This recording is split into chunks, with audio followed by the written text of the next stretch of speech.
Moreover Job continued his parable, and said, "Oh that I were as in months past, as in the days when God preserved me. When his candle shined upon my head, and when by his light I walked through darkness. As I was in the days of my youth, when the secret of God was upon my tabernacle. When the Almighty was yet with me, when my children were about me, when I washed my steps with butter, and the rock poured me out rivers of oil. When I went out to the gate through the city, when I prepared my seat in the street. The young men saw me, and hid themselves. And the aged arose, and stood up.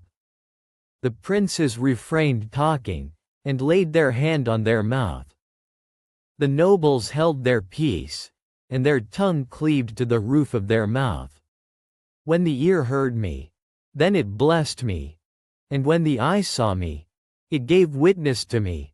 Because I delivered the poor that cried, and the fatherless, and him that had none to help him. The blessing of him that was ready to perish came upon me. And I caused the widow's heart to sing for joy. I put on righteousness, and it clothed me. My judgment was as a robe and a diadem.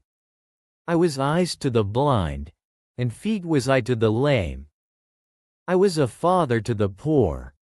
And the cause which I knew not I searched out. And I brake the jaws of the wicked, and plucked the spoil out of his teeth. Then I said, I shall die in my nest, and I shall multiply my days as the sand. My root was spread out by the waters, and the dew lay all night upon my branch. My glory was fresh in me, and my bow was renewed in my hand. Unto me men gave ear, and waited, and kept silence at my counsel. After my words they spake not again, and my speech dropped upon them. And they waited for me as for the rain, and they opened their mouth wide as for the latter rain. If I laughed on them, they believed it not, and the light of my countenance they cast not down. I chose out their way, and sat chief, and dwelt as a king in the army, as one that comforteth the mourners.